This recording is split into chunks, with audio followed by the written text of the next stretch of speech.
All right, what's up?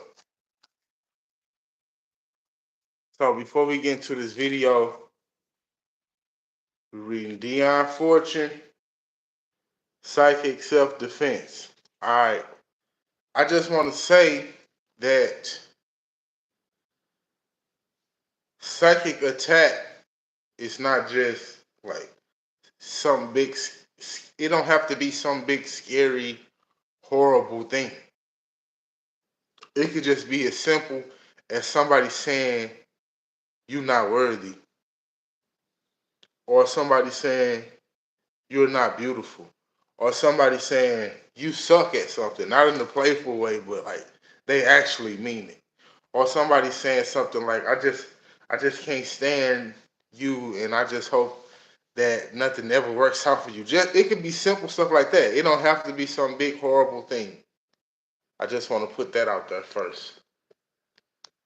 Now, also the reason why I'm on here teaching this stuff is not to be a fear monger. You could use this in a positive way as well. Just like it could be used, like psychic attacks could be used for bad, psychic things can also be used for good. Psychic things are just mental things, they're just emotional things that people say, and their intentions towards you, yourself, or themselves. That's all it is. It can be used for good or bad. So if I say, hey, such and such, hey, you watching this video, I hope you have a lovely day tomorrow. And I mean that, and I feel that that energy is being passed to you. And you can accept it or you can reject it. Now, if I'm not mistaken, this is part one, chapter two. If you want to follow along, you can get this book yourself. Dion Fortune, Psychic Self Defense. Don't take my word for it. Don't take Dion's word for it. This is mostly for people who are already interested in this stuff. I'm not trying to make anybody believe anything. I'm not trying to convert anybody into anything. I honestly, whatever you like is what you like. And I respect that. I would never try to change anybody's belief. I would never try to force my beliefs upon anybody else. So, part one, chapter two, analysis of the nature of psychic attack. Telepathic suggestion, the key to psychic attacks. Three types of suggestion. A, autosuggestion. Autosuggestion will be like affirmations playing in the background. Like when you listen to meditations, that's autosuggestion. Conscious suggestion, verbally, me saying, I hope you have a wonderful day today. I hope you hit the lottery today. That's a conscious suggestion. I can take it even step even further and say, you will win the lottery today. That's a conscious suggestion. Even if I don't say it out loud and I just think it in my head, it's a conscious suggestion and the energy is being passed to you. Hypnotic suggestion. You know hypnosis. If you don't, go look it up. You know all the hypnotic things when they make somebody go fall asleep and they tell them to bark and they start barking woof, woof, woof, like a dog is hypnotic suggestion. Okay. Suggestion must fit the temperament. Unsuspected depths. How a psychic attack operates. These are topics we will be discussing in this chapter. Um, Cannot take effect until the aura is pierced. Reinforcement by evil entities. Um, Case of psychic attack described. Significance of nightmare. How to distinguish a psychic seizure from epilepsy. Correlation of attacks with phases of the moon. Psychic diagnosis of this cast. confirmatory details elicited, course of case, interpretation of events. That's just stuff we're going to be going over in the chapter. Once again, psychic attacks don't have to be somebody attacking you. You can do this to yourself just from thinking negative too long. Oh, I'm gonna have a bad day. I just know my day not gonna be good. That's you generating this energy within yourself. Nobody don't even have to do anything to you, which is what most of us do most of the time. We harm our own selves with our own thoughts and our own words and our own emotions. We say things like, "Oh, today not gonna be a good day. This not gonna work out with me. This such and such stuff always happening to me." That happened. Okay, let's get into the chapter. The essence of a psychic attack is to be found in the principles and operations of telepathic suggestion. If we put together what we know of telepathy and what we know of suggestion, we shall understand its modus operandi. If you don't know what words mean, Google them, get a dictionary. Don't just sit there and be like, what that mean? Go find out what it means. Once you find out what it means, it makes more sense to you. It's not just words anymore. Suggestion is of three kinds: autosuggestion, conscious suggestion, and hypnotic suggestion. The distinction, however, is not as fundamental as at first sight appears. For the goal of all suggestions in the subconscious mind is the same, and they do not become operative until it is reached, until the subconscious mind is reached. And most of the time, your subconscious is very easily accessible. The veil is very thin during moments of sleep and moments of relaxation, when you're relaxed, when your brain waves have slowed down. Suggestion is distinguished from threats and appeals to reason by the fact that these aim at a mark in the conscious mind. If they succeed, they owe their success to the acquiescence of the conscious personality, whether coerced or voluntary. But suggestion does not make its appeal to consciousness, but aims at laying its hands upon the springs of action in the subconsciousness and manipulating them from there. Bear with me. They wrote this book a long time ago, so they don't talk as simple as we talk now. But like I said, look the words up. If you don't know what they mean, it makes more sense to you. Rewind it, listen again, do whatever you got to do to get it. We might compare these two processes to the operation of pulling at the bell knob outside the front door and taking up a floorboard and twitching the bell wires themselves. The result will be the same in both cases. The bell will ring. Threats and arguments pull the bell knob with various degrees of emphasis. From the persistent thinking of moral suasion to the resounding peal of the blackmailer. Suggestion twitches the wires at various points in their course. Autosuggestion is given by one's own conscious mind, one's own subconscious mind. See, you can do this yourself. Autosuggestion is given by one's own conscious mind, one's own subconscious mind. Conscious mind, subconscious mind. I'm pointing at the wrong side. The left side is the conscious. The right side is the subconscious. Now you may ask, why can I not give orders to my subconscious mind direct without having to resort to paraphernalia of suggestion? The answer to this question is very simple. The subconscious mind belongs to a much earlier phase of evolution than the conscious mind. Belongs, in fact, to a phase prior to the development of speech. The conscious mind was developed before speech was.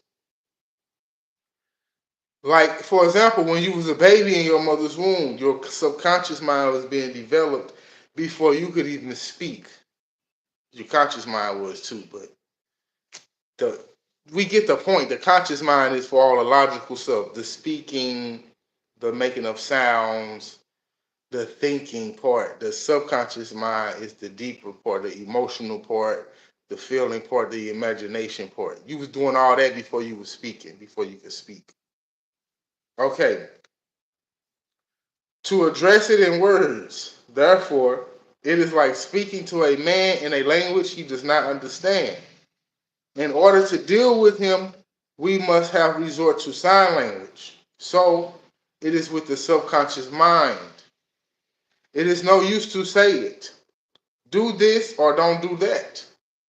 We must take a mental picture of the thing we want done and hold it in consciousness until it begins to sink into the subconsciousness, using your imagination once again. The subconscious mind will understand this picture and act upon it. That's why you be careful of the things you watch and the things you think. Because if you're sitting around thinking about being broke all day, you painting these pictures in your mind, and your subconscious mind gonna grab that and accept that and say, okay, we broke. We don't have any money because you keep giving it the picture of you not having any money.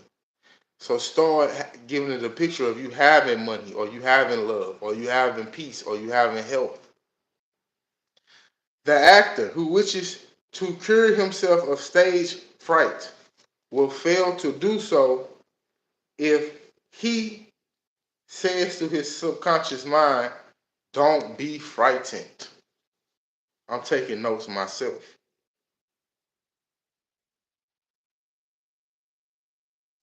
Don't be frightened, for a nod is as good as a wink to a blind horse. Equally, if he makes a mental picture of stage fright and says to his subliminal self, now don't do that, the result will be disastrous. For the subliminal self will see the picture and omit the negative because the word not means nothing to it. I'm taking notes myself.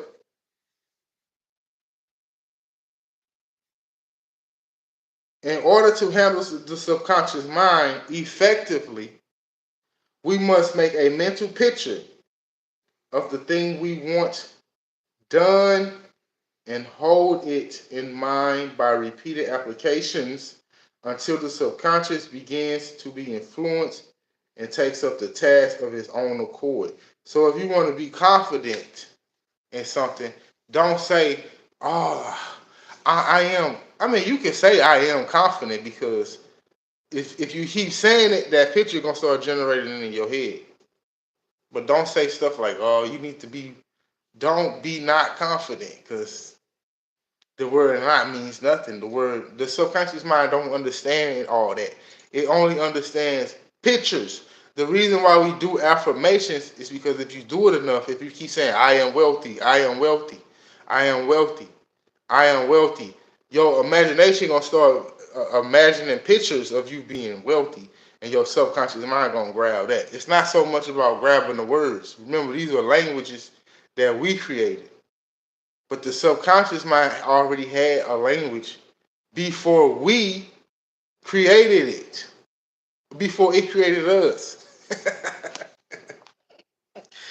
Okay, this is the end result of all suggestion, and the different kinds of this suggestion are distinguished not by the difference in end result, but by the gate through which they enter the subconscious mind. So, like I said, this is the end result of all suggestions. So, we really don't have to keep reading this book. We could just really stop right there, and you got it. But this is for people like me who really want to adepts. We want to be adepts. We want to be advanced. We're trying to master this stuff. We're not just talking about it and making videos about it and going to our friends and say, yeah, you can create your own reality. We're really trying to grasp the concept of what it means and apply it to ourselves and then go and show it to ourselves, to yourself. Not to your friends, not to your family, not to try to prove a point to nobody, even though sometimes that's people's drive. Sometimes people drive is to, I'm going to show these motherfuckers they got me fucked up. And that become your ambition. It might work for you. But prove it to yourself. Auto-suggestion auto-suggestion originates in our own consciousness. Waking suggestion originates in the mind of another and is conveyed to our mind by the ordinary channels of the spoken or written word. Hypnotic suggestion enters the subconscious mind direct without impinging upon consciousness at all, like when you go to sleep, or like when people go to hypnosis. What happens? They kind of sort of put them in a state of what? Sleep. When you hypnotize somebody, they appear to be what? Sleep. And then you can say all this stuff to them, and it goes straight to their subconscious mind. So you could do this while you sleep. Play affirmations while you sleep, and your mind, your subconscious mind, gonna be painting these pictures. Now, it's a process though. Don't think you're gonna just go to sleep and play some affirmations that say I'm a billionaire. You're gonna wake up a billionaire. You gotta keep doing it. You gotta be consistent, persistent, and then what's gonna happen is $1 billion ain't gonna just fall in your lap. It might, but what's gonna happen is it's gonna be steps that's gonna lead you. You're gonna start getting ideas, and you're gonna start, people gonna start popping up in your life, and things gonna start popping up in your life for you to act upon, and that's gonna bring you to the next step, and the next step, and the next step, and the next step, and the next step to get the $1 billion. But you got to be consistent. The moment you break that shit and you say, damn, I'm poor,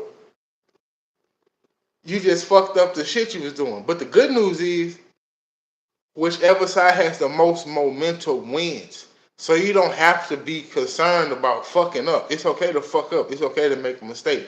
You could do meditations and affirmations for 10 days. On the 11th day, you might say, man, fuck this shit. This shit don't work. You might get frustrated. But if you keep going, you on the 12th day, if you get back on it and say, I fucked up yesterday. Yesterday I had a bad day, but it's okay. You still got more momentum on the positive side. You didn't mess nothing up. So that's the good thing about this stuff. Okay. Hypnotic, thank you too. And what's it say? Shadow Band. What's up, Shadow Band? Hypnotic suggestion, which means literally suggestion made during sleep. Didn't I just say that? I just said that, didn't I? I'm just laughing because it feels good when you say something off the top of your head and then somebody else say it too. You like, I just said that. But anyway, hypnotic suggestion, which means literally suggestion made during sleep, and is to some extent a misnomer. I don't know what that word means, but like I said, look it up so we can get it. A misnomer, misnomer. It's of three kinds. Firstly, true hypnotic suggestion made when the subject, you or another person, has been rendered insensible by magnetic passes or fixation of the eyes on a bright object, like a TV screen or a white light. Secondly, suggestion can be given during sleep, as Cool advises should be done. I don't know if y'all know who Amal Cool is or Emily Cool is, but his famous auto suggestion is every day in every way I am getting better and better. Every day in every way I am getting better and better. Keep repeating that to yourself, especially when you feel like, man, I'm fucking up. Or if you feel like you're not good at something, just keep saying that. Or play it while you're sleeping. So, an example, like, I stopped listening to sad songs. Every now and then one try to creep in on me, or I be hanging out with somebody and they start listening to them little sad songs. I don't like that stuff no more because now I understand it's going in here. And music is very powerful. It's like sleep. It goes straight to your subconscious. So I said, I don't want to hear that no more. Now, this is the point I'm trying to make. Some people listen to that stuff while they falling asleep. Heartbreak songs. Songs about people doing them bad. Songs about people cheating on them. Songs about people stealing from them and lying to them. And they fall asleep to that stuff.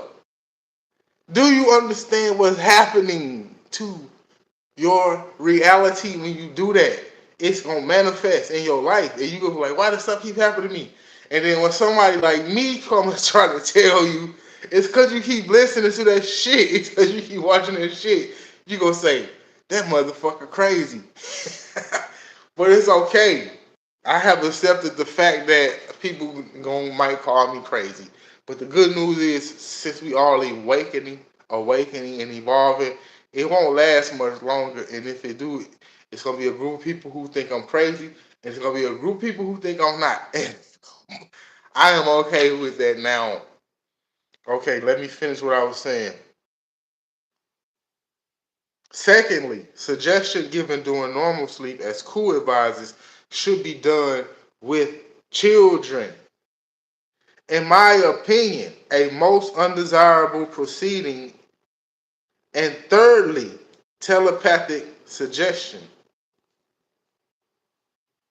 All these modes of suggestion enter the mind behind the sensor. That is to say, they are independent of consciousness, which is neither asked to cooperate nor has the power to inhibit them. Let me take my notes. I'm taking my notes. All these modes of suggestion enter the mind behind the sensor, which is the conscious part of the mind. Brain. Let me say brain, because the mind is outside of you. It's inside of you and outside of you. The brain that's what's outside of our skull. All these modes of suggestion enter the mind behind the sensor. That is to say, they are independent of consciousness, which is neither asked to cooperate nor has the power to inhibit them. And that is hypnotic suggestion, uh, suggestion made during sleep, and telepathic suggestion.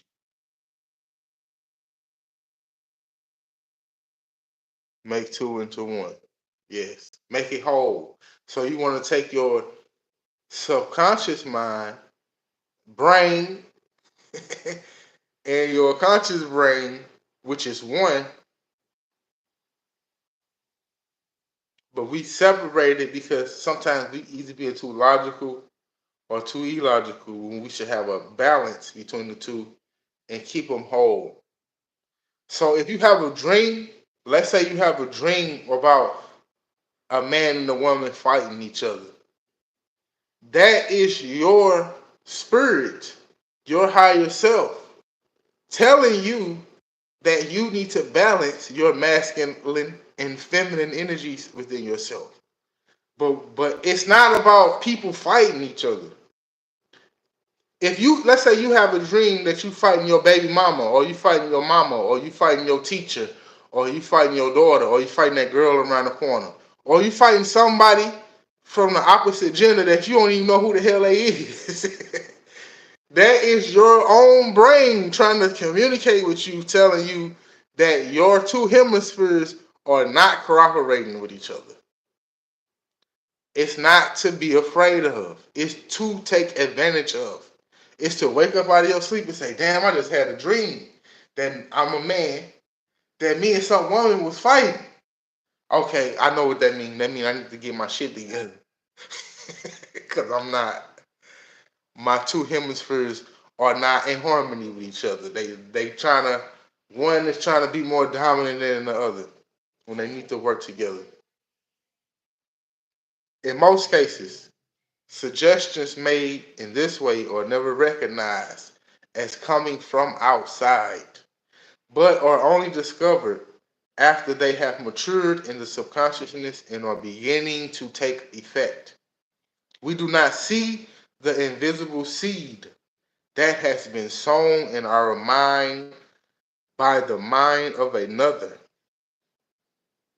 But in due course, germination takes place and the strong growing seed appears above the threshold of consciousness, as if it were a native growth, as if it were that you planted that seed yourself.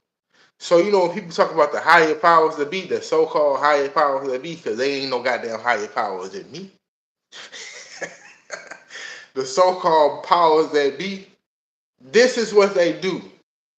This is their magic. They put things in your mind through the television, through radio, through newspaper, through news, and you start to believe that you had that thought yourself, but you didn't.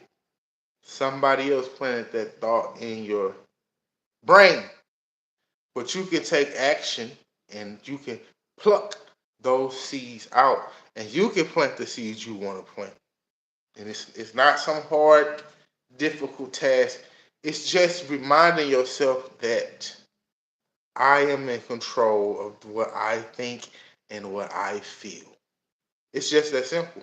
Now, I'm not saying it's easy, because it's going to be days where shit happen to you and it's going to throw you off. You're going to get frustrated.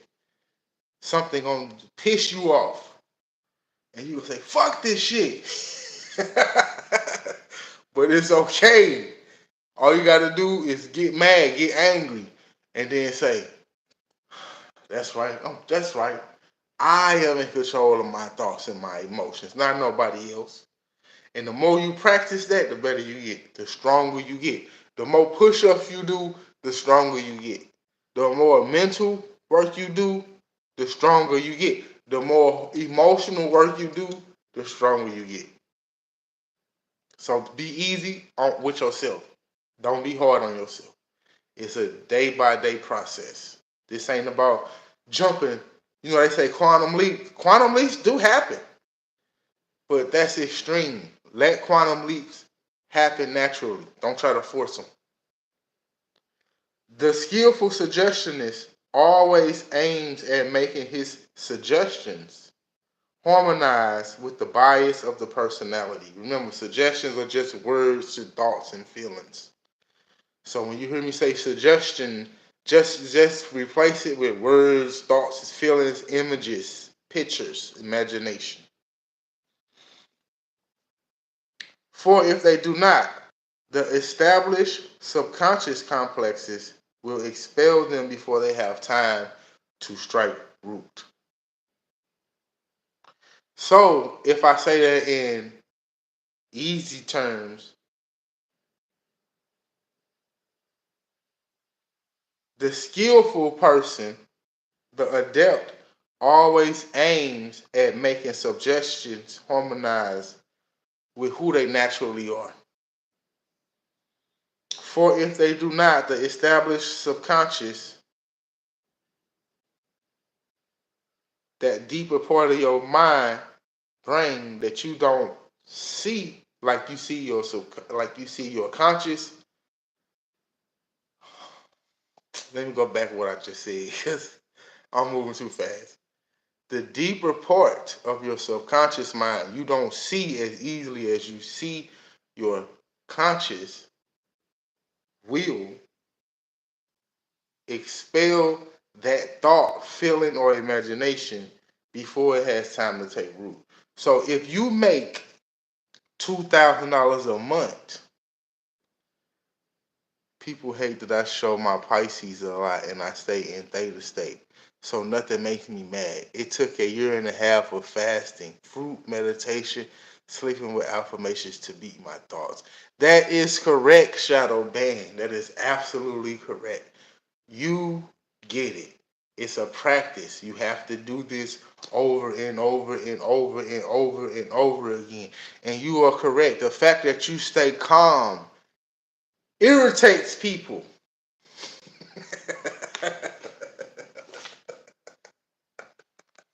I get it. I get it. The fact that you are not easily influenced by people's words and actions irritates them. I'm just gonna throw this out there. Some people might think that you don't got no feelings. They might think you nonchalant, like you indifferent. They might think you just don't give a fuck because they don't understand that you controlling yourself. Can't nobody just come and piss you off because they feel like it. Or can't nobody just come and piss you off because they having a bad day. I get it. Okay. All he can really do is to reinforce and stimulate the ideas and impulses that are already there, though perhaps latent. Yes, I am in the expression number 11. Yes, I am. That 11 is very wise. I have come to find out. It's very wise. It has been teaching me a lot about existing in a physical vessel because, most of us think life about um, growth and opportunities and growing and starting these big businesses and getting these big houses and these big cars and falling in love and going on trips and manifesting your reality. That's just a part of it, life. But what I have been realizing is life is simple. It's just for you to enjoy yourself. That's it. No matter what you have or don't have, the goal is to enjoy this right now. You think I don't want 1,000 acres of land? Of course I do. But because since I live in a studio apartment, I'm not gonna let that make me feel less than a person. I'm not gonna let that make me feel like I'm not doing enough in life or I'm not doing enough to achieve my goals. No, I'm gonna enjoy my life right now, whether I get the thousand acres of land or not. I'm gonna smile. I'm gonna laugh. I'm gonna enjoy my friends, my family, my children. I'm gonna enjoy myself. I'm gonna enjoy reading this book right here on YouTube. If I become a billionaire tomorrow, guess what I'm gonna be doing? Still gonna be on here reading this book. I'm not gonna be acting a fool because I got billions of dollars. Don't get me wrong. I'm gonna have a ball now. I'm gonna be doing some crazy stuff, but I'm still gonna be doing the stuff I love to do. So that's what I meant to say. I just make that shit long for no reason.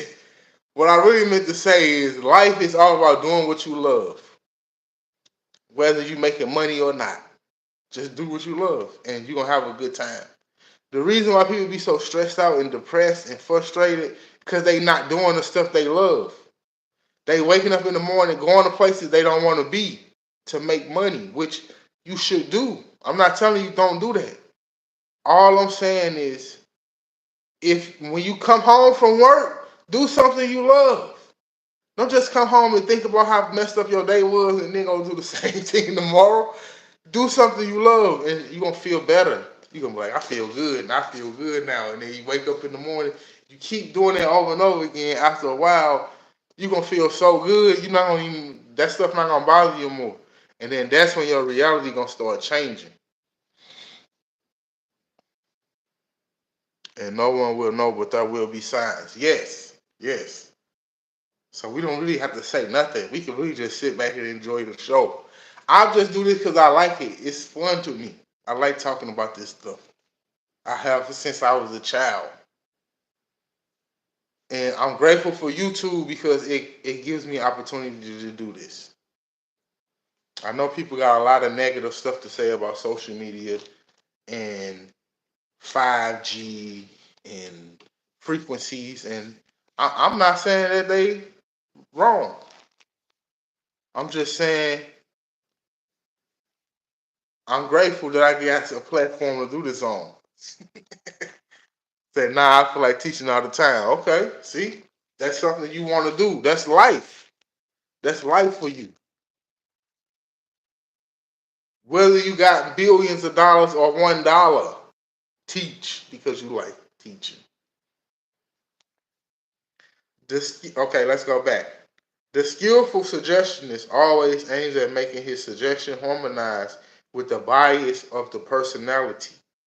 For if they do not, the established subconscious complexes will expel them before they have time to strike root. Your subconscious programming gonna say, nah, I don't believe that stuff you're talking about. Fuck all that, and it's not gonna manifest. Now, what he can do is reinforce and stimulate the ideas, meaning keep at it, keep saying it. Even though your subconscious mind don't agree with it, keep saying it anyway. Stimulate the ideas and impulses that are already there, though perhaps latent. He cannot plant an entirely alien seed. He cannot graft a rose, shoot, or a lilac bush, for it will merely wither and die. So what they saying is you can't just throw a thought in your head that your subconscious mind don't agree with and think it's just gonna just pop up into your reality. That's why people like that stuff don't work because they don't. It's they haven't grasped that part yet. This not magic. This is just normal. This is just normal shit. We just in a 3D reality, so stuff don't manifest like this. It takes time, and if you not being consistent, then you're gonna be manifesting all this random stuff, and you're gonna be thinking it's just happening to you. You don't know that you the one doing it. Or you self-taught? Yes and no. I have YouTube has greatly helped me. I have many teachers on YouTube that I don't know personally. But I have studied their work. I read books like these which teach me. And I do stuff on my own, practices. Like for example, when they talk about your imagination creating your reality, I said, okay, I'm not gonna just agree with this stuff. I need to see if it works for real. So what I started doing is I would go close my eyes and I would imagine stuff that I wanted to happen. So I'm glad you asked that question because now it's gonna make sense to what they were just saying about the skillful suggestionist always aims at making his suggestion harmonize with the bias of the personality. Because the subconscious mind, you can't just plant an entirely new alien seed there, for it will merely wither and die. So I'm glad you asked that question because it's gonna clarify all that fancy talk. So what I would do is I would sit down, close my eyes, and see I got my eyes closed, I'm painting pictures in my mind, in my brain. I'm painting pictures. I'm seeing stuff right now. So I would do stuff like I used to go to the store all the time and I see watermelons with no seeds in it. So instead of getting mad and angry and upset about it, I would just say, all right, let's put it to the test. Neville Goddard, um, Dr. Joe Dispenza, Reverend Ike, they all been saying use your imagination to create your reality. Let me try it. I want a watermelon with seeds in it. So I would sit down and see a watermelon with seeds in it. I see myself eating it. I can hear the watermelon when I bite into it. I can feel the juices coming down my face. I can see the little black seeds in the watermelon, me chewing them and crunching them. I can smell the watermelon. I would do stuff like that. And then, guess what happened? Somehow, I would get a watermelon with seeds in it. And I wouldn't even have to go looking for it. It would literally, somebody will bring me a watermelon with seeds in it, or I will go somewhere and I'd be like, hey, they got some watermelons with seeds in them. Let me get this. Because they don't have these at the stores I usually go to. But after I use my imagination, I let it go. I didn't start waking up in the morning like, where that watermelon at? I don't see no watermelon. This stuff don't work. So I just let it go. And then next thing you know, watermelons pop up. I go to somebody's house. They got a watermelon with seeds in it. I go somewhere to a store that I never been before. It's watermelon with seeds in it. My cousin literally brought a whole watermelon to my house and was like, I want y'all to try this. And it had seeds in it. That's not all I would do. This kind of a little personal, but I would do stuff like I would imagine me with a woman. I would imagine us making love and her saying stuff that I know it's not a coincidence that she's saying this stuff. So I would close my eyes. I would imagine me making love to a woman, and then she would start saying stuff and making these sounds. And guess what? It started happening. It started happening in the real life, and I was like, "Oh shit, this stuff really worked." Another example. So me and my baby mama, when we broke up like 10 years ago, it was like a horrible breakup. We was not on good terms. So I was like, let me see what happened. Let me see what happened.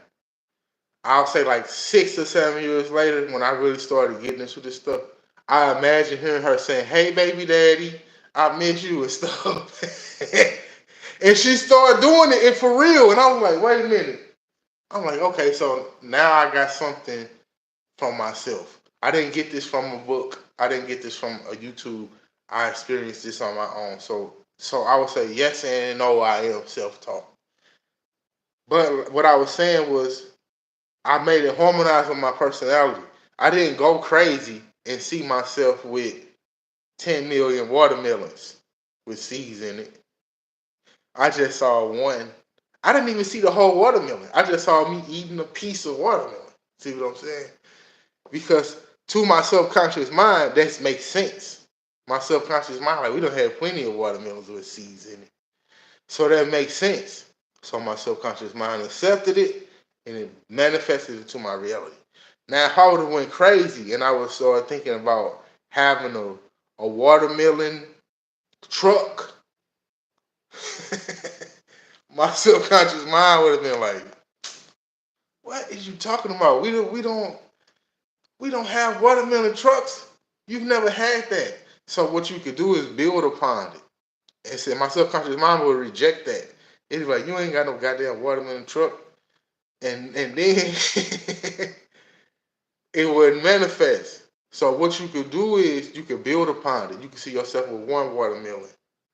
And then you can see yourself with two watermelons. And then three. And then four. And then five. And then you can see yourself with a fridge full of watermelons. And then start making sense to your subconscious mind. And your subconscious mind will accept it. And if you keep building upon it, then the watermelon truck will manifest.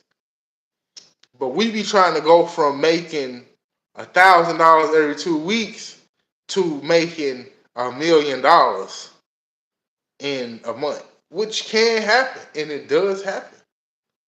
But that's not what your subconscious mind used to. Your subconscious mind used to you making $1,000 every 2 weeks. So what you do is don't go crazy. Don't start imagining yourself with millions of dollars. Imagine yourself with $3,000. And then once that becomes normal, imagine yourself with $6,000. And then once that becomes normal in your physical reality, imagine it, keep building upon it, and then you will have $1,000,000 because it'll make sense to your subconscious mind. It got to make sense to your subconscious mind. I will not eat a fruit without a seed, and I'll eat the seed of a peach. Hey man, you on point, man. Look. I got a peach right here. That's crazy. Okay, Shadow Man. I see we got something going. Alright, boom. For growth of the thought seeds of suggestion to take, they must find a congenial soil. soil. We talking about thoughts and brain. We ain't talking about fruits and dirt. We're talking in a metaphorical language. For growth of the thought seeds of suggestion to take, they must find a congenial soil. It is herein lies the strength of the defense. We may not be able to prevent the minds of others from sending us suggestions, but we may so purify the soil of our own natures that no harmful ones can find a congenial seedbed. Now, this is psychic self-defense. It is a simple matter to pull up a seedling nettle, but it is quite a different business to eradicate a thickest bank of tangled roots and stinging shoots many years old. I know somebody who was a gardener can really understand what she's saying. But you get it. It's just basically saying that it is simpler to pull up a seedling nettle. So it is just simple to something that's small, but something that's big, like I was just saying, many years old. So your thoughts, you've been thinking negative for 20 years. You're not gonna just start thinking positive today and think everything gonna change. No, you gotta keep going. But the good thing is it's not gonna take 20 years. That's the beauty of it. It ain't gonna take you 20 years to fix your thoughts. Because you already got good stuff in there. It's not completely bad. We all have good positive things and we all have negative thoughts and emotions within us since we came out of our mother's womb.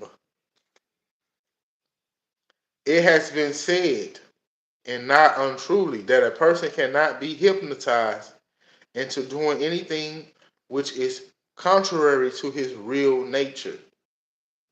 But what is the real nature of each one of us? Have we all overcome the ape and tiger, or are they merely caged? Suggestion can unbar the cage of all our secret temptations and let them loose upon us. None but the saint is naturally immune.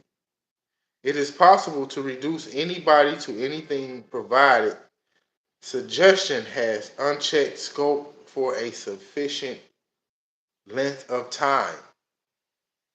The purest woman can be made a harlot.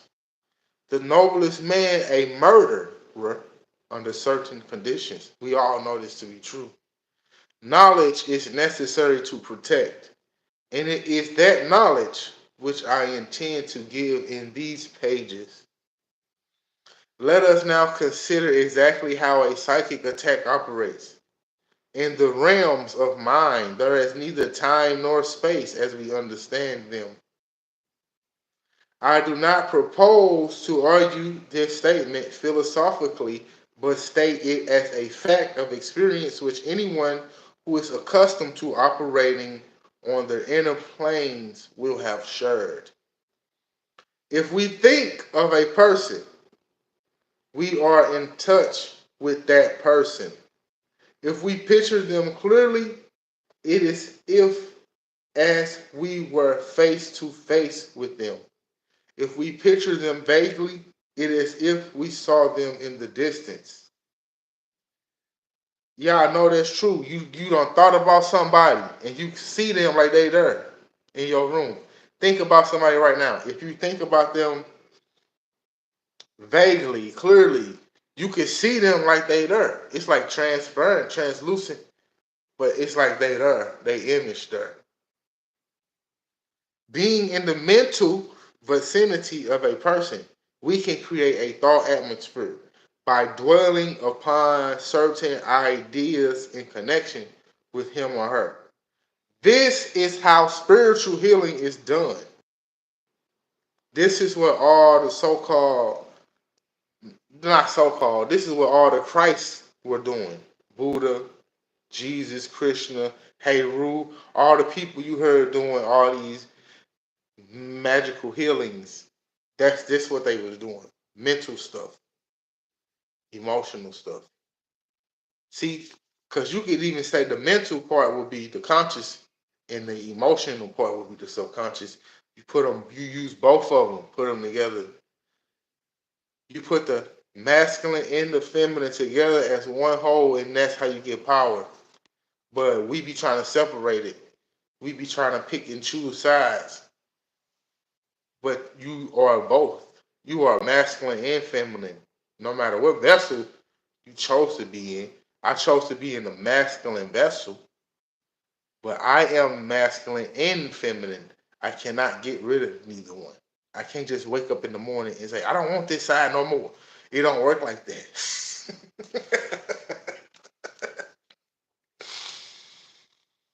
Because everything in creation is masculine and feminine. Everything.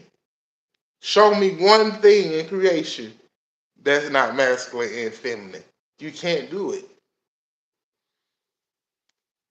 The affirmations of Christian Science are used in order to get the mind of the healer into a certain emotional state, and his condition effectually influences the mind of the patient with whom he has put himself in rapport. Say, think of good things. This is why we think of good things. Imagine if we all was thinking good stuff about each other. You know how much beauty will be in the world. You know how powerful we will be. You know how much healed we will all be. You know how much you will see people smiling and having a good time if we all was thinking good things about each other. This person, however, can be used for evil as well as good. The founder of Christian Science was wise enough to put her teaching in such a way that her students would not readily discern the second edge of the sword.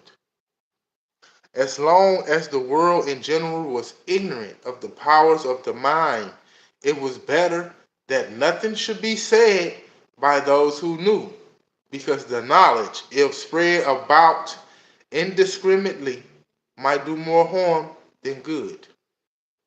Don't cast pearls onto swine. Giving information to those who ought not to have it.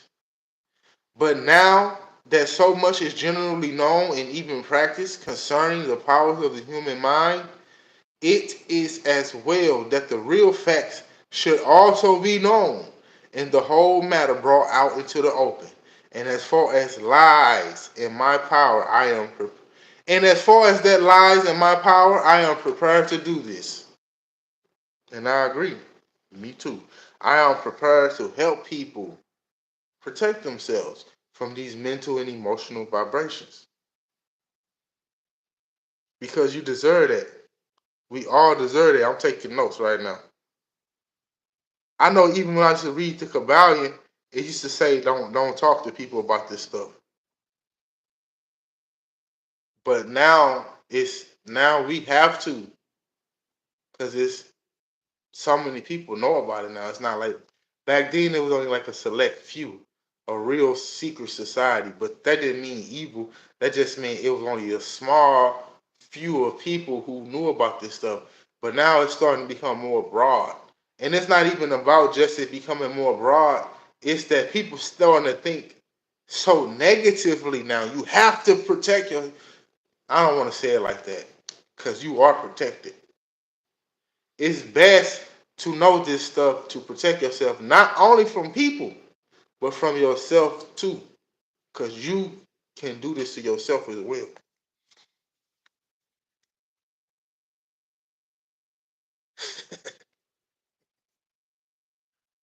Any message to the subconscious mind must be couched in very simple terms, because subconscious thought is a primitive form of mentation developed before spoken language was known to mankind.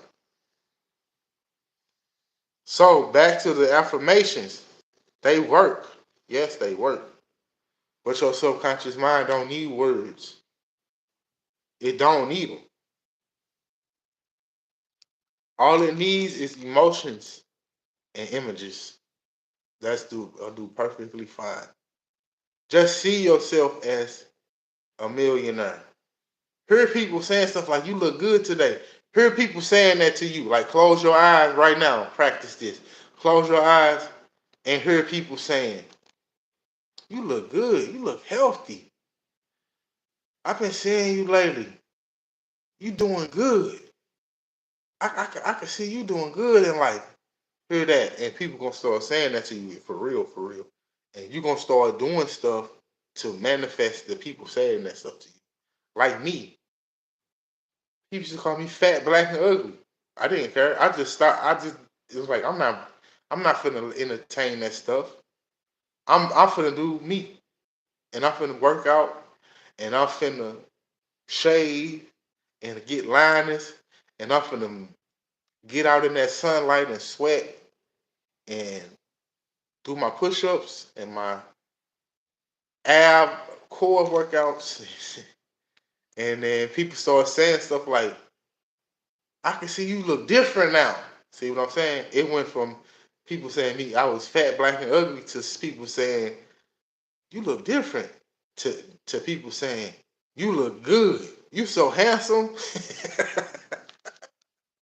You just got to ignore the bullshit. It's just that simple. Just ignore the bullshit people say to you. Ignore the bullshit people do to you. You don't have to hate them. You don't have to bullshit back with them. You just say, man, whatever. Go about your business and keep seeing yourself as who you want to be. The primary aim of the suggestion is to create a mental atmosphere about the soul of the person. Whether that person is to be attacked or healed, because you can do both. I suggest you don't be out here attacking people. But you can do both. Until a sympathetic response or reaction is elicited within the soul itself. I use the term soul to include both the mental and emotional processes, but to exclude the spiritual ones. Once this reaction is achieved, the battle is half over. For the gate of the city has been opened from within, and there is free ingress. The telepathic suggestion of definite ideas can now proceed rapidly. The telepathic suggestion. So that's me talking to Shadow Band saying, Shadow Band, you gonna make it in life. You gonna do great in life. If I say that with a strong sense of emotion and mental picturing, if I could see you, if I had like a picture of you and I could see you and I could look at your picture and say, Shadow Man gonna do some amazing things this lifetime. You will start doing amazing stuff. And you wouldn't have no clue I was helping you. But what do? We don't do that for each other. We talk bad about each other. We talk behind each other's backs. We say things, we doubt each other. We don't believe in each other. We talk bad about each other. And then we wonder why people do the crazy shit they do. Because you talking bad about them. And everybody ain't at that level to where they can protect themselves from your mental telepathy or your emotional telepathy. Everybody not there yet. So when you looking at your mama or your brother or your sister or your baby daddy or your baby mama and you have all these negative thoughts about them, what you don't realize is you are sending them that energy and it is being activated within them. Now, this is why I say I suggest you don't be attacking people. If you do that to somebody who is an adept, who is mastering their mind and their heart, if you send them negative vibrations, guess what's gonna happen? They've been building a strong mental and emotional atmosphere. They are producing a shield around themselves, an invisible shield, and an invisible aura around themselves. Guess what's going to happen if you attack somebody like that? It's going to bounce off of them and come back to you multiplied. So I suggest you not do that because you don't know who is at home in secret studying this stuff. You don't know who at home practicing this stuff and ain't telling nobody. So to protect yourself, just don't do it to nobody. If anything, say positive things about people. When I go out into the world and I see strangers, I say, may God's love fill your heart and your mind. May you be blessed today. May beautiful, wonderful things happen to you today. I say stuff like that to people I don't even know. Just walking past stranger. In my mind, I'll say, I hope you have a good day today. Take it up a notch. You're going to have a good day today. They ain't got to know I said that. Yes, sir. I hope you're having the best day of your life. But let's take it up a notch. Let's say you are having the best day of your life. Let's say it with conviction. Because when we say, I hope, I know we mean well. And I catch myself doing this all the time. You mean well, but when you say, I hope, it's almost like you don't believe it. So just say, you going to have a great day today. See, that's more powerful. That's more commandish. You don't have to say it out loud. You can, but you can say it in your mind. You can say it in your heart as well. You can feel it. You know how you can just feel that. You can just, sometimes you can just feel stuff. You ain't got to say no words. You can feel it.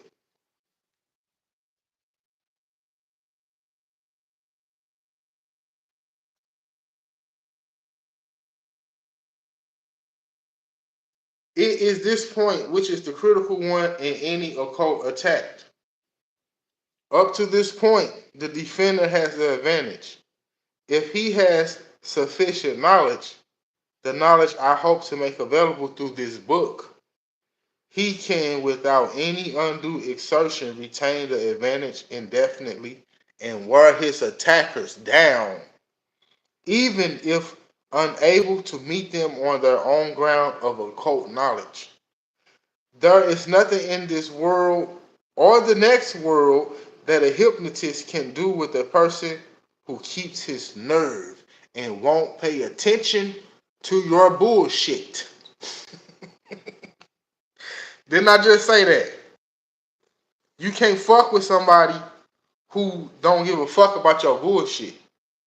And you know how some people do shit this on purpose. Some people like to tick people off on purpose. They might not mean no harm. It might just be funny to them. But I'm saying we all know people like this. Some people just like to press people buttons on purpose. You can't fuck with somebody whose buttons can't be pressed. You can't. And that's what you were saying earlier, Shadow Man. That irritates people. That pisses people off that they can't press your buttons. And sometimes you're not even doing it on purpose. You just chilling. And they like, why you act like you don't care about nothing? I do care. Well, I'm not going to be getting all worked up and overwhelmed of nothing. I'm just not doing that. I greet people with that attitude, and it's like, there are two gates, and two only, by which the attacker can gain entrance to the city of man's soul. Let's just say the mind. And these are the mind and the heart, because the feelings too. If somebody can make you think something or make you feel something, that's them asserting their psychic power over you. If somebody can influence the way you think and feel, they more powerful than you are mentally and emotionally. That's the most simple way to put what was just said. And these are the self-preservation instinct and the sex instinct. The hypnotic appeal must be couched in terms of one or both of these if it is to be successful. How does the attacker proceed? He or she has to create an atmosphere about the soul of his or her victim on the inner planes. He or she can only do this by creating that atmosphere with his or her own consciousness while he thinks of his or her victim. So somebody could just be sitting down thinking about you.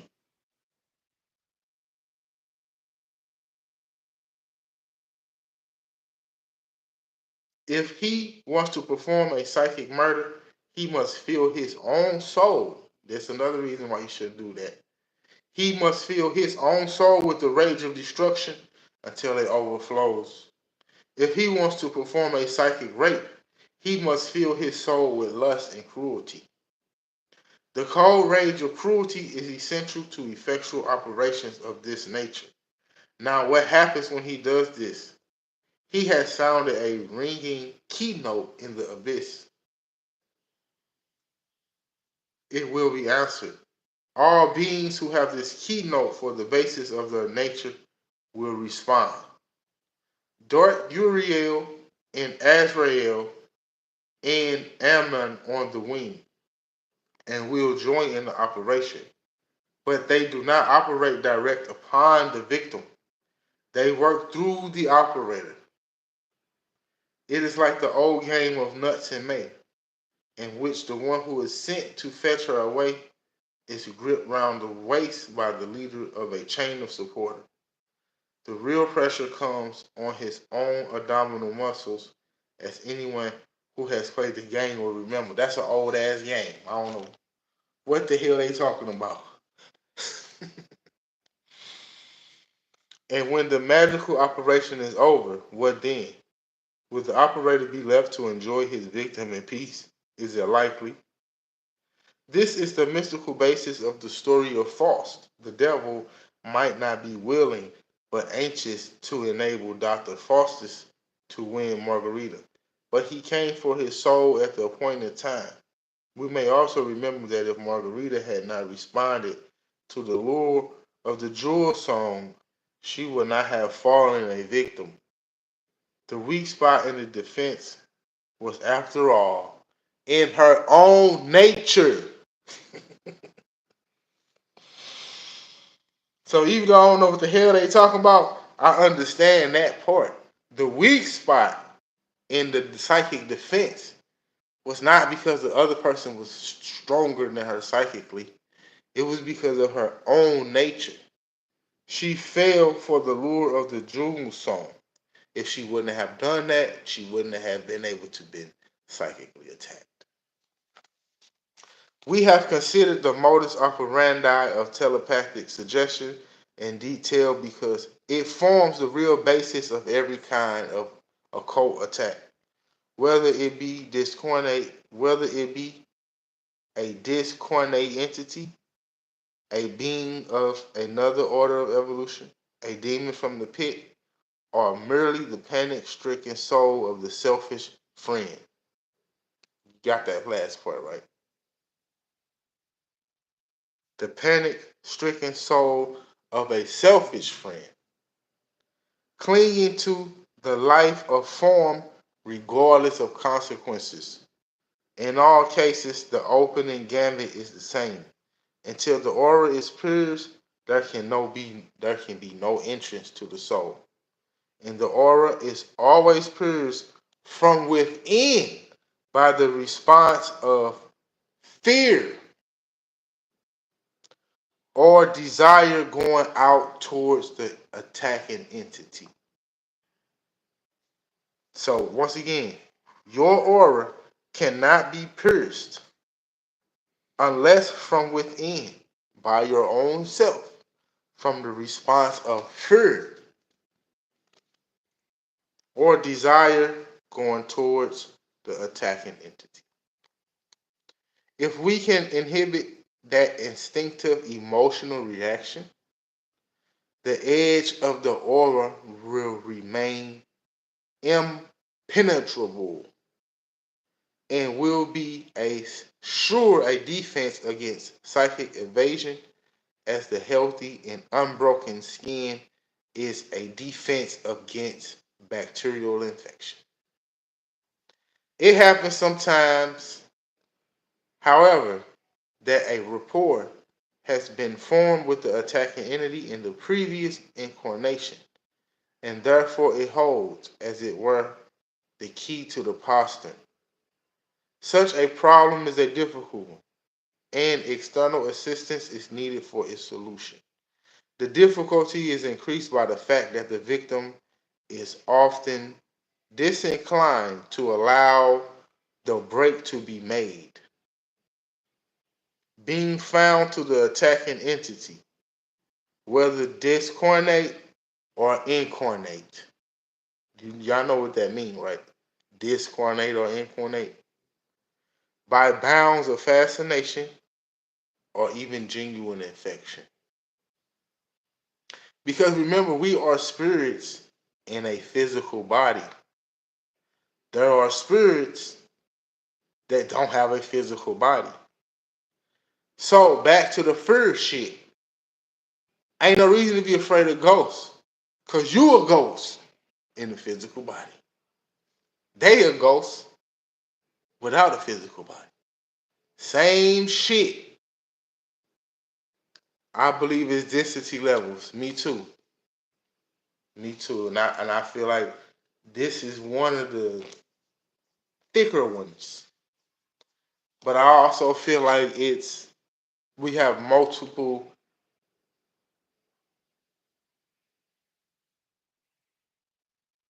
existences. So it appears that we only here, but we are in other levels at the same time. But our focus seems to be here. But for example, when you go to sleep at night and your spirit in your body, you go into a lighter density level, a less heavier density level. You can walk through walls and shit and fly and shit and teleport and all that shit. But in this body, it seems to be hard to do that. But I believe we can. But I'm just wild like that. It's my Buddha right here. But I just think wild like that. I believe we can fly. Do I know how to fly? No. But I believe it can be done like Superman and Goku and shit. I believe we can fly and walk through walls and shit. But levels, what I say earlier, increments. Let's not worry about walking through walls and flying before we master ourselves. We need to master ourselves first. Because you know how, what was that, 2020 when they were talking about everybody gonna get superpowers? They wasn't ready for that shit. Y'all think people crazy now with guns and shit? Imagine how people would be acting if we could shoot fireballs and shit out of our hand. It won't be nobody alive, man. People will be getting mad, shooting people, blowing people's houses up, and freezing people and making people disappear and all kind of crazy ass shit. We ain't ready for that. Not right now. We still get mad because somebody said we was ugly or somebody said we was broke or somebody said they didn't like us. We want to go shoot up the club. We're not ready for that right now. So let's increments, levels. Let's focus on mastering our thoughts and our emotions before you heard me down to be gone.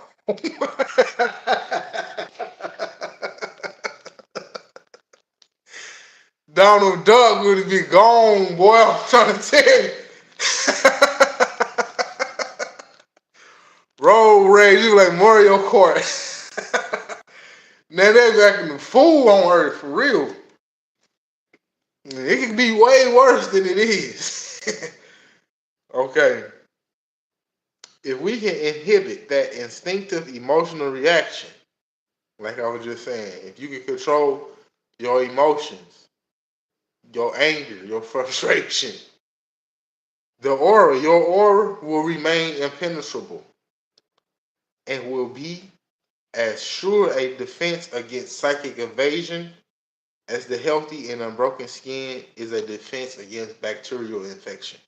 It happens sometimes, however, that a rapport has been formed with the attacking entity in a previous incarnation, and therefore it holds, as it were, the key to the posturing.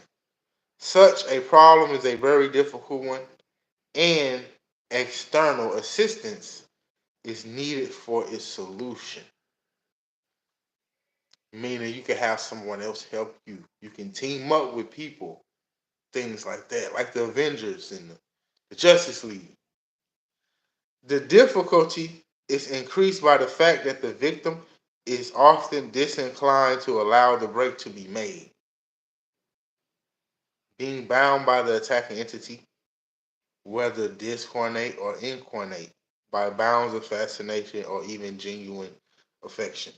A case which I was acquainted throws so much light on various aspects of psychic interference by incarnate souls operating out of their bodies that it is of value to quote it at length.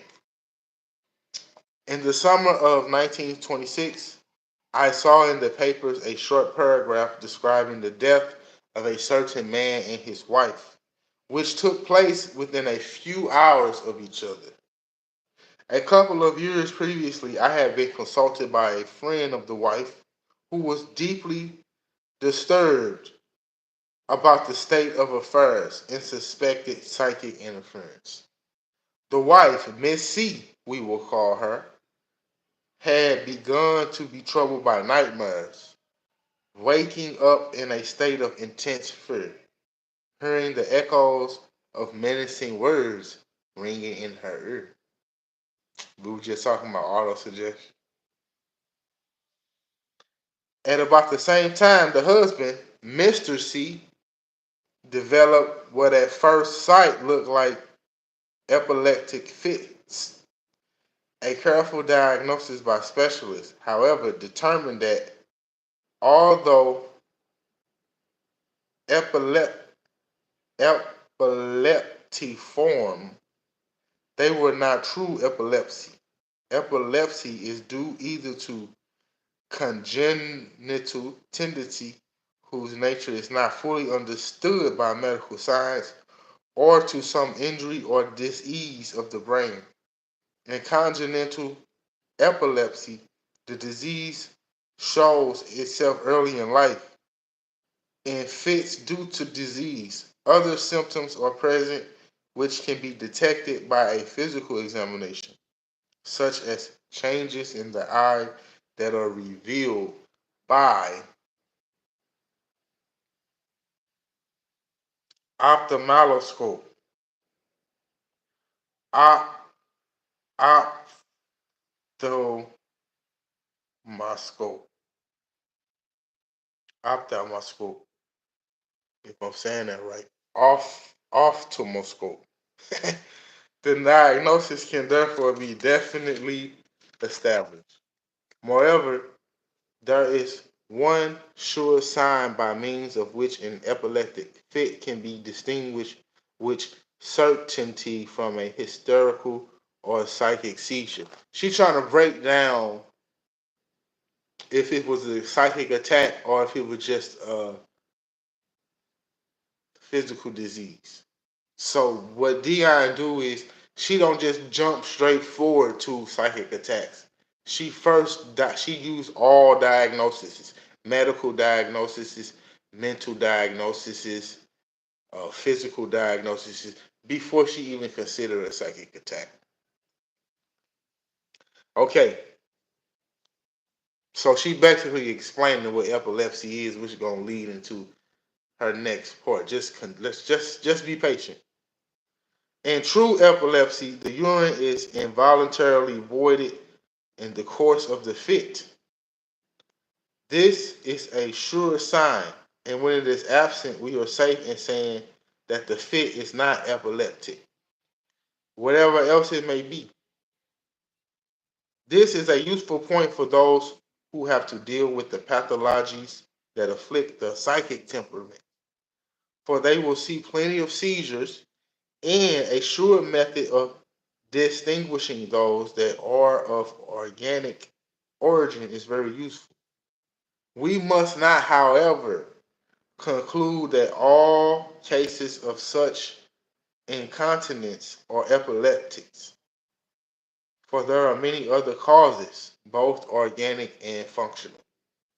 So she's very meticulous about her psychic diagnoses.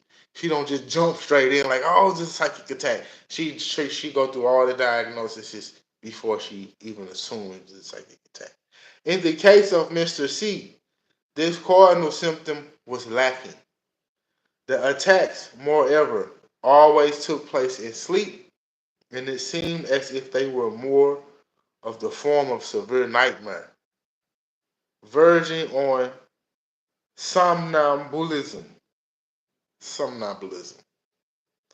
It was a curious factor in the case that Mrs. C's nightmare usually heralded Mr. C's attacks. The occurrences showed a certain cyclic regularity,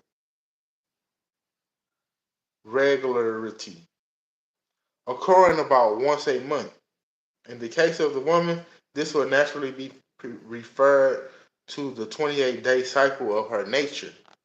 But in the case of the man, no such explanation was forthcoming, and we therefore had to look for another 28-day cycle to explain his periodicity. Periodicity. The only other cycle of this period is that of the phases of the moon. We were then confronted by a correlation of eleptiform attacks, which had no organic basis. The nightmares of a second person and the phases of the moon. Some theory had to be found in which would resume these three and explain their interrelationship. A dream is commonly the first way in which psychic manifestations make themselves known. The subconscious perceptions being reflected into consciousness in this form. It is held by many occultists that congenital epilepsy, as distinguished from that due to tumors of the brain, has its roots in the operation of black magic or witchcraft in which the sufferer participated in a past life. Whether as practitioner or victim, the fit being an astral struggle with a discarnate entity, reflected on a physical body by means of the well-known phenomena of repercussion. The moon plays a very important part in all occult operations, different tides being available at different phases of her cycle. Persephone, Diana, and Hecate, all aspects of lunar, are three very different persons. It therefore appeared probable that as the physical investigation had drawn blank, see, now we get into it. It therefore appeared probable that as the physical investigation, so she did her physical investigation, has drawn blank, she couldn't even find nothing. A psychic investigation might yield fruits. One was performed, and with the following results, nothing at all was discerned with regard to Mrs. C. She was merely what lawyers call an accessory after the fact. But the psychic trail of Mr. C was soon picked up and followed, and it appeared that in his last incarnation he had been associated with two women, mother and daughter, who had practiced witchcraft for his benefit. The younger of the two women had been, for a short time, his mistress. Mother and daughter had paid the penalty for their crimes, but their male partner had escaped. The diagnosis was as follows. Because we don't die. See what I'm saying? So people think they're getting away with stuff. You're not getting away with nothing. It's not karma. It's just cause and effect. We don't die. We immortal beings. So you can't just act a fool this lifetime and think next lifetime you got away from your actions. You didn't. You didn't. You didn't. those actions still follow you wherever you go. Just like this lifetime, your actions follow you for a period of time, depending on the volume, the what's the word I'm looking for? Depending on the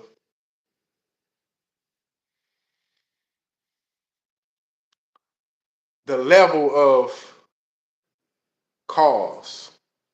So if you kill 15 people, that's gonna follow you your life for a certain amount of time. You kill 15 people, it's probably gonna follow you for a long ass time.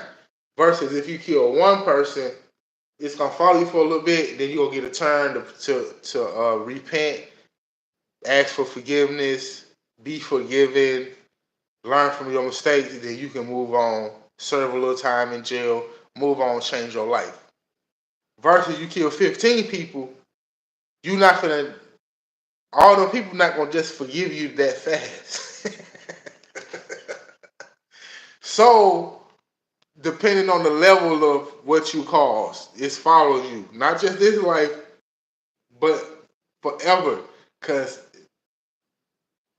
all your lifetimes are one life. We don't have 50 lifetimes. That's just how we communicated on Earth. But on a grand scale, it's just one long ass infinite lifetime. Just like the days. It's not 7 days in a week. It's just one long ass day. We just call it Monday, Tuesday, Wednesday, Thursday, Friday, Saturday, Sunday. But on a larger scale, looking from a higher level, from a higher perspective, it's just one long ass time frame. Actually, a shorter time frame from a higher perspective. But the point is, Moon Day, Sunday, yep. But the point is, Saturn Day. But the point is, it's just one long ass linear time frame. It's not really linear. One long frame of time, one short frame of time, however you choose to see it. Okay, boom. The diagnosis was as follows. It is the youngest witch that is at the bottom of the trouble. It is her astral visits which cause the seizures of Mr. C and the nightmares of Mr. C, and they correlate with the phases of the moon because certain phases are favorable for the operation she performs, and she therefore takes advantage of them. The question now remains, is this woman in incarnation or not? Hey, Dion, she be on it because I be asking these stuff too. I was like, so wait a minute. Like for example, my sister passed away. Sometimes I be thinking like, okay, did she get a new body? Is she a different person now? Or is she still on the other side? I would never know. I would never know until I leave this body. And then I'd be like, I get to say, okay, where's my sister? What happened to my sister? And then I would be shown, okay, she this person, she doing this her name now, she look like this. She might be a man this time. See what I'm saying? She might be a higher being. She might not even be a human anymore. She might still be on the spiritual side in the astral plane, just hanging out. There's so many possibilities. But I just got thrown off by my excitement. So let me finish that last sentence. The question now remains, is this woman in incarnation or not?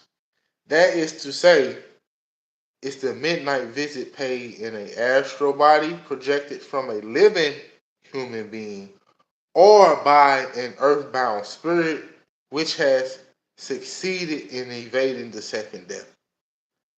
So let's just say when she say invading the second death, I don't know everything. I'm just gonna say what I think. What I think she mean is they stayed on the astral side. They didn't move on from the astral side. You see what I'm saying? They they didn't move on. They just stayed over there and hung out for whatever reason. Miss C, had by now been taken into the confidence of their mutual friend who was concerned for her welfare, and lent a ready ear to the suggestion that some psychic influence might be at the bottom of the trouble. For this explanation coincided with her own intuitions in the matter. Intuition she had not dared to divulge for fear of ridicule. Now, like I was saying, this ain't for fear mongering. You can protect yourself from this stuff. You don't have to be afraid of none of this stuff. When asked if she could identify anyone in the circle of her husband's acquaintances who might prove to be the younger witch, she replied immediately that she could, without any difficulty, identify both the women and told the following curious story. The older witch she identified as her husband's mother, an aged lady who occupied a suite of rooms in their house. For the inoffensive old creature, Miss C had always a peculiar horror and repulsion, although admitting there were no rational grounds for it, and honestly endeavoring to do her duty by her. So great was her horror of the old lady that she would never remain in the house after her husband had left for his office in the morning, but went out herself to her club if she had no other engagement. Among the frequenters of the house was an intimate friend of the elder Mrs. C, a woman of peculiar psychic temperament, who always called the old lady mother and was singularly attached to her. She was also very attached to Miss C, but her feelings never exceeded, outwardly at any rate, the bounds of propriety. And Mr. C, who was sincerely attached to his own wife, never paid the slightest attention to her, looking upon her as his mother's friend and as such to be tolerated. Mrs. C unhesitatingly identified Mrs. X, as we will call her, as the younger witch. Inquiries were then made regarding her story, and a very curious story unfolded. As a young girl, she had become engaged to a man who, soon after the engagement was announced, had developed galloping consumption and died after a short illness with a violent hemorrhage. Soon after this, Mrs. X's sisters also became engaged, and by a strange fatality, her lover shared the same fate, dying as died the other man in a flood of his own blood. Years went by, and Miss X became engaged again. Soon the second lover fell ill, not this time with galloping consumption, but with a more lingering form of the complaint, in which hemorrhage was the principal symptom. He seemed to linger on from hemorrhage to hemorrhage, and this went on for years. Miss X, a woman of considerable private means, took a house, installed an aunt and a chaperone, and took her fiance to live there and be nursed by her. Soon the aunt developed symptoms of illness. She appeared to be drained of all vitality and for days at a time would lie unconscious, but no specific cause was ever discovered for her illness. This peculiar menage continued for years. Miss X lived in her big house with these two creatures lingering on from attack to attack. She was a constant visitor at the home of the C's, both during the lifetime of Mrs. both during the lifetime of Mr. C's first wife and that of his second, the friend of my friend. On the death of Mr. C's first wife, she had great hopes, it was observed, that his attentions would turn towards herself, but they did not. Nevertheless, she swallowed her chagrin, and succeeded in maintaining her foothold as an intimate friend of the family when the new Mrs. C came to preside over the household. Certain methods of protection were suggested to Mrs. C, which helped her considerably. But it was not possible to exclude Miss X from the house owing to her instant intimacy with the old lady. In due course, however, old Miss C was gathered to her fathers, and young Mrs. C put her foot down and said she would have no more to do with Miss X. Mr. C concurred in this, and he had always had a repulsion for Miss X and had only tolerated her for his mother's sake. Soon after this, Mrs. C began to feel unwell. The indisposition slowly progressed into family. Although she had no definite symptoms, she was obliged to consult a doctor on account of her steadily increasing weakness and sense of malaise. A diagnosis of rapidly growing cancer on the womb was made. An operation was performed which gave temporary relief. It was not expected to do any more, and she went downhill steadily. Towards the end, she lapsed into unconsciousness. And at the same time, Mr. C also became unconscious, apparently having one of his seizures in sleep, from which he never awakened. They died within a few hours of each other. Mr. C's first wife had also died of cancer of the womb.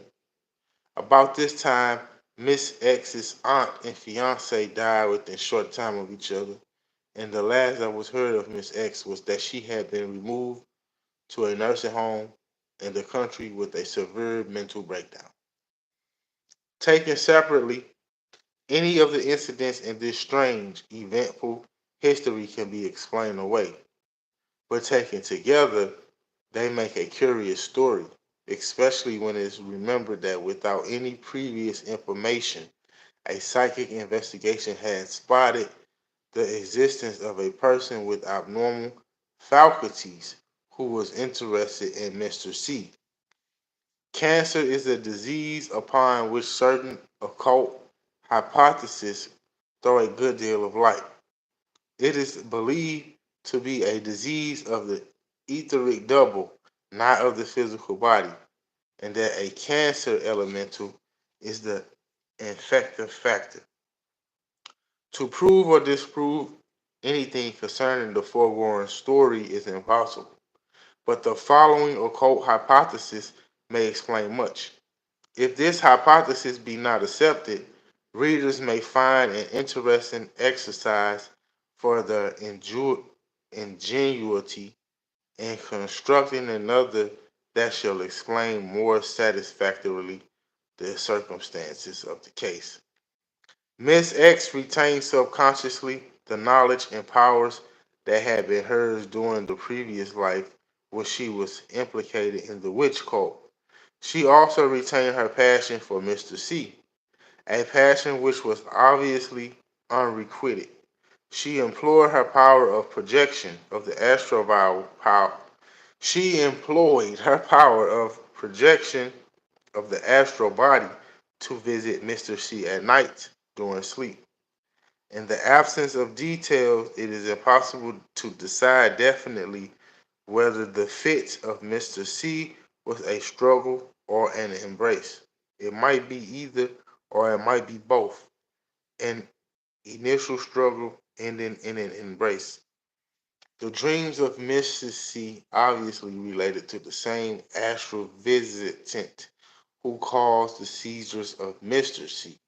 Therefore, unfortunately, no record to show at what phase of the moon these attacks took place, but presumably at the Hecate phase, which is the period of evil witchcraft. The condition of Miss X's fiance and aunt in the death of her first lover point markedly towards vampirism. It is difficult to believe that a consumptive would continue for so many years without his disease either being checked or making definite progress. It is difficult to say what the connection, if any, might be between Miss X and the death of her sister's lover, but it is a curious thing that three men associated with this ill-omened household as prospective husbands should lose their lives in the same way. This, together with the mysterious illness of the aunt, are very suspicious. As noted before, any of these incidents could be explained away, but taken together, they call for thought. It is also curious that Miss X should keep her fiance in her house and yet not marry him. For every normal point of view, an arrangement with many drawbacks and no advantages. On the other hand, if her feelings were fixed upon Mr. C and were obtaining satisfaction by astral visits, she would naturally not want to break her rapport with the man she loved by giving herself to the man she did not love. If she were a vampire, just means I don't think she mean vampire like biting people's necks. I'm like energy vampire. She was sucking his energy. She was attaching her energy to his. If she were a vampire, her motive for keeping the aunts and lover in the house in their condition would be readily explained. Also, her breakdown, which followed immediately upon their deaths. She had no more energy to get from them. This one was on the mission. She had no more energy to get from them, so she died as well. The fact that Mr. C's first wife died of cancer on the womb does not in itself call for remorse, but it is a curious thing that he should lose his second wife from the same disease. Cancer is not as common as all that, and in any case, there are many available sites beside the womb. On the other hand, Diana, one of the aspects of Luna, of whom Hecate, the goddess of witches, was another, presides over the female reproductive organs. The illness of Miss C began to show itself soon after Miss X was excluded from the house. Finally, what shall we say concerning the deaths of the three people most intimately associated with Miss X within a short time of each other and her immediate breakdown? In the absence of details, any conclusion must be guesswork, but we have good grounds for supposing that Mrs. X's magical operations were attended by some mishap. It may be said that such a theory is the wildest improbability and does violence to all the laws of evidence. Let it, however, be borne in mind that 2 years before these matters eventuated, the work of a witch in connection with Mr. C's epileptiform attacks was suspected, and the nature of her relationship to him was indicated, and subsequent inquiries revealed the curious facts in connection with Miss X's history and menage. Let it also be noted that the happenings which subsequently occurred are such as have been recorded in many accounts of witch trials. It is a scientific maxim that the power to foretell the course of phenomena is a good indication of the truth of a theory. And that is the end of chapter 2. So next, we're going to do the next one. That one was kind of long. The next one going to be a lot shorter. But I probably posted, I'm going to try to finish this book. I'm going to try to at least post one chapter a week until we all done. And then when I get finished with this one, I'm going to tie it with astral travel. Now, the reason I'm doing this is first, is so we can get used to these psychic attacks and we can get used to protecting ourselves mentally and emotionally. So when we begin to practice astral travel and we leave our bodies, we won't be afraid.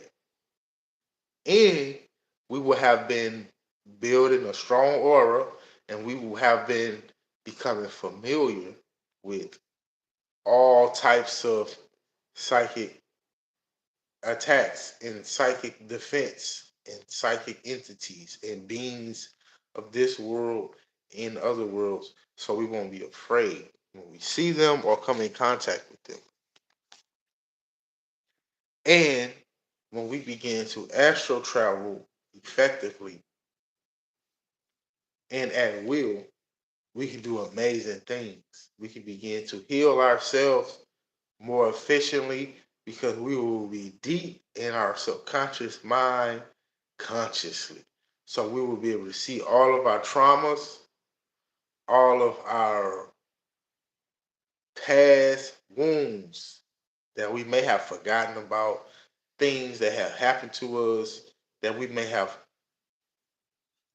suppressed and hid and put away so we won't have to deal with them no more. So that's what I'm doing. I'm tying this in with astral travel. So when we start astral traveling, we'll be good. We won't be afraid. And remember, when you astral traveling and you're dreaming, well, I don't know that. I'm not gonna say that because I don't know everything there is to know about astral travel. But I'm gonna say when you're dreaming and you traveling to all these worlds, it's you traveling in your own mind.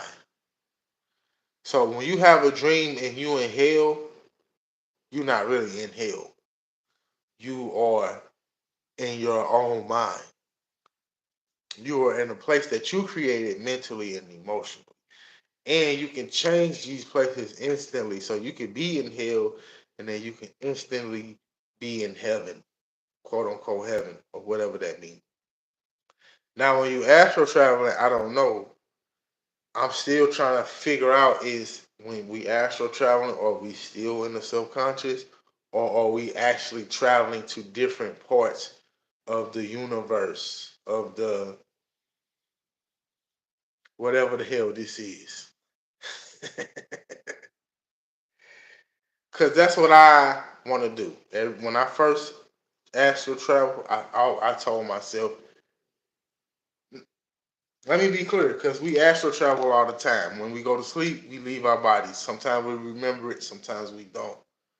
Now, when I first was consciously aware of that's what I was doing, I said, I have to do this again. And I want to do it naturally. I know people do it with psychedelics, but I prefer to learn how to do it naturally without any outside influence. Just me and myself and practice and consistency and technique and just learning how to do it. And then, like you were saying earlier, Shadow Band, the fruit fasting, the water fasting, the dry fasting, all these things will help you achieve these things more easily because you don't have all these dense energies within your auric field, within your energy field. So you know how you feel pain in your body? Let's say let's say your shoulder hurt or it feel real tense and tight. It's some real dense.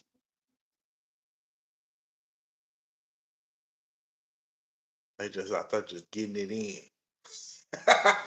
So let's say your shoulder, you got some pain in your shoulder. What that is it's real dense, thick, stuck energy just sitting there. And you can move this energy around mentally. You can imagine this energy leaving and dissipating and evaporating, and then that pain will start to go away. Now, people like Jesus and Buddha and monks, they can do this instantly. They can instantly think about a pain leaving their body and it will leave. But that is due to their sense of belief, their confidence in their ability to do that. which didn't happen overnight. It happened with years of practice, years of study. But we could do that too. It's just at a slower rate because we don't really believe these things. We say we do. We interested in it, but we don't have enough experience to believe these things. So be ready for the experience. A lot of these guys, a lot of these masters went through a lot of shit. They went through a lot of pain to gain the experience and knowledge that they have. Not all of them, but most of them did. Because that is what helped them get to the next level. Like Joe Dispenza talked about how he was just fucked all up and the doctors was telling him he was gonna be paralyzed and never walked again. Him going through that made his belief shoot through the roof because he denied it. He said, y'all not finna do surgery on me.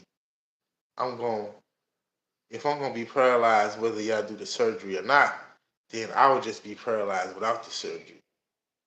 And then he went back to his interests, the things he was interested in, which was yoga and meditation and mystical experiences and stories, and he applied it to himself and he healed his body.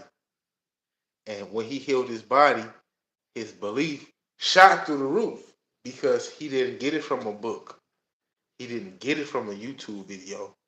He didn't get it from the Bible. He got it from himself. He went through that long process. I think he said it took him like a year to heal himself.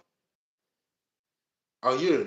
That's not a lot of time, but most people are gonna give up in 2 to 3, 4, 5 days. They're like, fuck this shit. I'll just get the surgery and you know what I'm saying, I can get back to work. But he was like, you know what, I'm cool.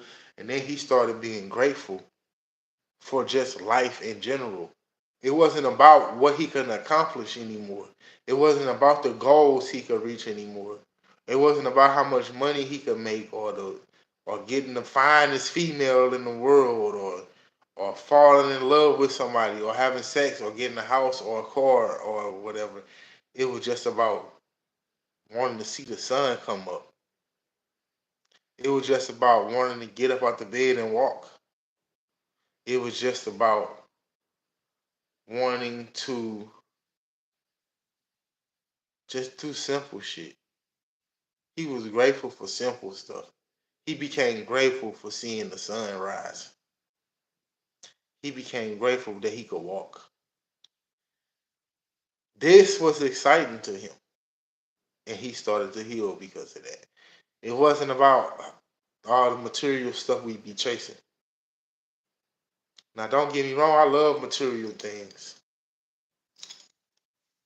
I love it. I love playing my guitar.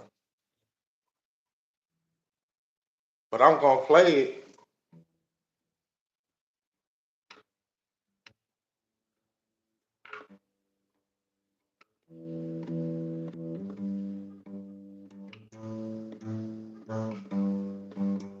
because I love it.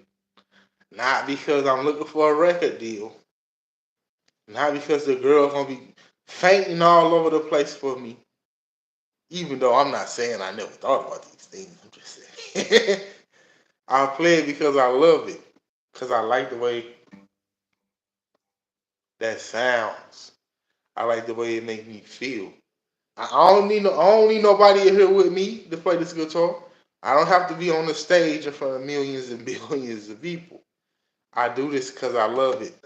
So do stuff you like, do stuff you want to enjoy, and that's gonna make your life more fruitful. I guess it's time for me to go. Peace out, y'all. Have a nice day. I'll see y'all next time. I don't talked enough. Let me go and get up off of here.